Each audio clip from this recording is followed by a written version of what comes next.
Hi friends, welcome back. Bharat हैरान, संयुक्त राष्ट्र में भारत के साथ धोखा कभी नहीं भूलेंगे हैं। एक वीटो मदद चाहिए थी, पीएम मोदी। चलो देखिए क्या हुआ।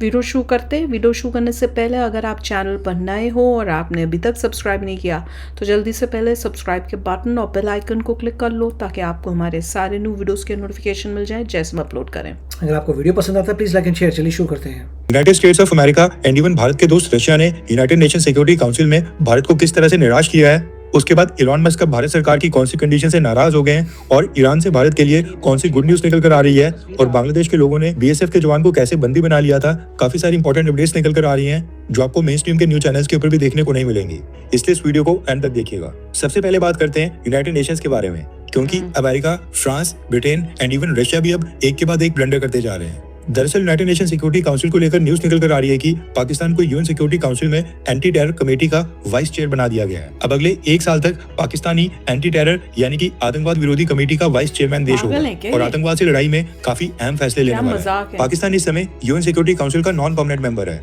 और ये जो एंटी टेरर कमेटी के चेयरमैन और वाइस चेयर बनाए जाते हैं, ये भी 5 परमानेंट और 10 नॉन परमानेंट देश आपस में मिलकर ही डिसाइड करते हैं। सिलेक्शन के लिए क्लोज डोर मीटिंग्स और कंसल्टेशंस होती हैं। रीजनल रिप्रेजेंटेशन, जियोपॉलिटिकल बैलेंस और काउंटर टेररिज्म में किस देश के पास कितनी एक्सपर्टीज है या फिर किसका कितना इंटरेस्ट है, इन सब फैक्टर्स को कंसीडर किया जाता है। अब हैरानी इस बात की है कि एक ऐसा देश जो आतंकवाद फैलाने के लिए पूरी दुनिया में बदनाम है, यूनाइटेड नेशन द्वारा लिस्टेड सबसे ज्यादा आतंकवादी जिस देश में घूम रहे हो, जो देश आतंकवाद को अपने प्रॉक्सी वॉर के लिए यूज करता हो, उसी को आतंकवाद रोकने की जिम्मेदारी देना, ये ठीक वैसा ही है जैसा एक चोर को बैंक की रखवाली करने की जिम्मेदारी देना हो।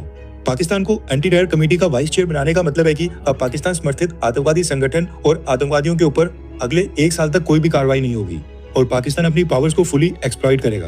हैरानी तो इस बात की है कि America, Britain, France and even Russia द्वारा हमेशा दावा किया जाता है कि भारत के साथ अपने रिलेशंस को प्रायोरिटाइज करते हैं और भारत को प्राथमिकता देते हैं, लेकिन इन सब ने पाकिस्तान को एंटी टेरर कमेटी का वाइस चेयर बनने से भी नहीं रोका। जबकि हम सब जानते हैं कि अभी रिसेंटली पहलगाम हमला हुआ था जिसमें पाकिस्तान समर्थित आतंकियों ने धर्म पूछकर भारत के लोगों को मारा था। अभी चारों परमानेंट मेंबर्स थे, इसलिए भारत इनसे उम्मीद कर रहा था, लेकिन ऐसा कुछ नहीं हुआ। बस इसलिए कहा जाता है कि जियोपॉलिटिक्स में कब क्या हो जाए कुछ पता नहीं होता है। यहाँ पर कोई भी परमानेंट दोस्त या फिर कोई भी परमानेंट दुश्मन नहीं होता है। नेक्स्ट अपडेट आ रही है ईरान से। जैसा कि मैंने आपको बताया था कि भारत के 3 नागरिक ईरान में किडनैप हो गए थे और मिसिंग चल रहे थे। अब तीनों को ईरान की सिक्योरिटी फोर्सेस और पुलिस फोर्सेस ने साउथ तेहरान से रिकवर करके फ्री करवा दिया है। किडनैपर्स ने तीनों इंडियंस की फैमिली को कांटेक्ट करके फिरौती मांगने की कोशिश की थी। वहां से किडनैपर्स के सुराग मिला और किडनैपर्स पकड़े गए।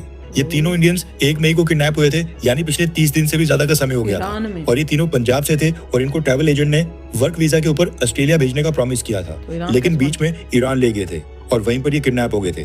नेक्स्ट अपडेट आ रही है इलॉन मस्क की कंपनी टेस्ला को लेकर, जिसके इलेक्ट्रिक व्हीकल्स पूरी दुनिया में पॉपुलर हैं और भारत के लोग इनका इंतजार कई सालों से कर रहे हैं। जैसा कि आपको पता होगा कि टेस्ला कंपनी भारत में अपनी इलेक्ट्रिक कार्स लॉन्च करना चाहती है, जिसके लिए टेस्ला और भारत की सरकार के बीच कई सालों से नेगोशिएशंस चल रही हैं। न्यूज निकल कर आ रही है कि भारत सरकार टेस्ला कंपनी को भारत में लाने के लिए कई सारी चीजों के साथ कॉम्प्रोमाइज करने को रेडी हो गई थी, ताकि स्मार्टफोन्स एंड इलेक्ट्रॉनिक डिवाइसेस की तरह भारत को इलेक्ट्रिक व्हीकल्स का ग्लोबल मैन्युफैक्चरिंग हब बनाने में मदद मिले।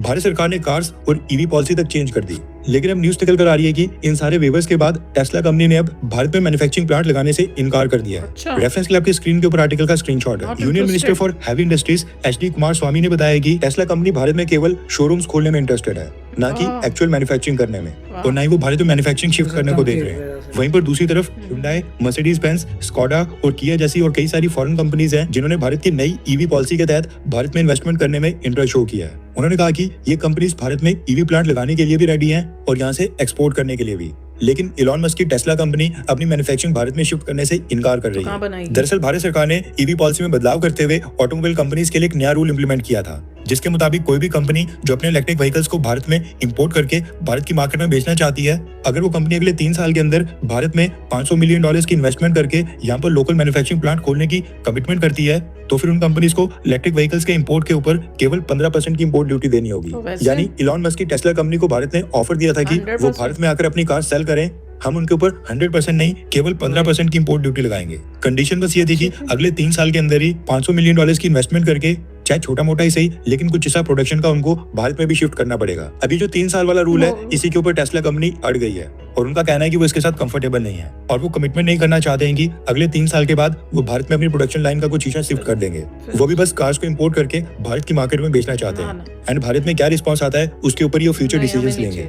इलॉन मस्क और भारत सरकार के बीच नेगोशिएशंस अभी तो फेल नहीं हुई है, लेकिन ये देखना इंटरेस्टिंग होगा कि दोनों के बीच कौन झुकता है। आपको क्या लगता है कि इलॉन मस्क को और वेवर्स देने चाहिए, हाँ या फिर ना? नीचे कमेंट करके अपनी राय जरूर बताएं। नेक्स्ट अपडेट आ रही है भारत के आइकॉनिक MiG-21 फाइटर जेट्स के बारे में, जो कि इंडियन एयरफोर्स का लॉन्गेस्ट सर्विंग फाइटर जेट है। रेफरेंस के लिए आपकी स्क्रीन के ऊपर आर्टिकल का स्क्रीनशॉट है।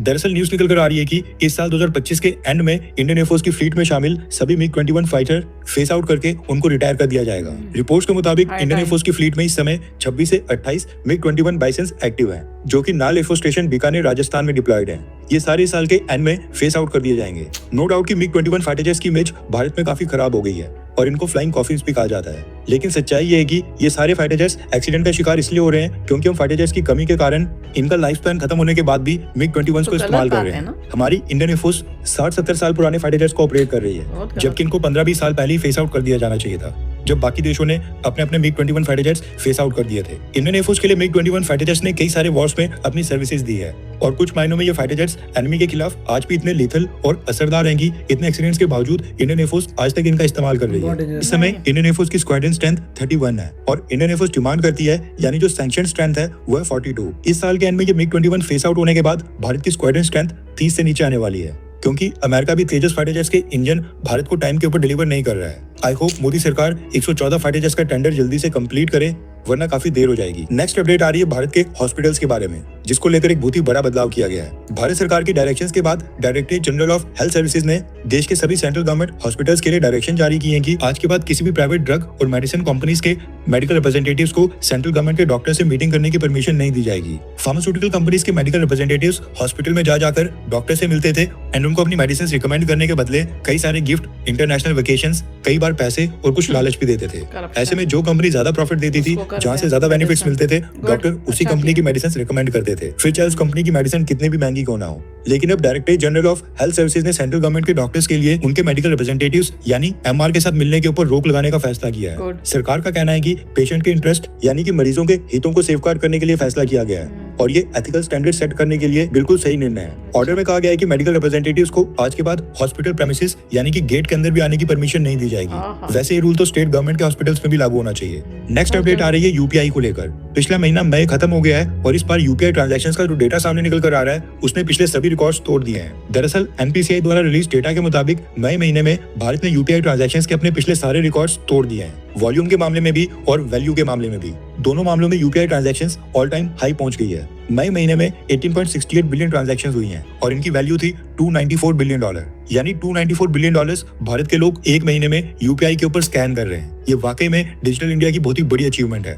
जिसके लिए मोदी सरकार को जितना क्रेडिट दिया जाए उतना ही कम है। ये ट्रांसफॉर्मेशन उनके विजन के कारण ही पॉसिबल हो पाई है। नेक्स्ट अपडेट आ रही है अग्निवीर को लेकर। उत्तर प्रदेश गवर्नमेंट और चीफ मिनिस्टर योगी आदित्यनाथ ने अनाउंस किया है कि आज के बाद स्टेट पुलिस में और प्रोविजनल आर्म कांस्टेबल की भर्ती में 20% सीट्स यानी कि 20% सीट्स अग्निवीर के लिए रिजर्व होंगी। नेक्स्ट अपडेट आ रही है बांग्लादेश से। सबसे पहले आप ये वीडियो देखिए।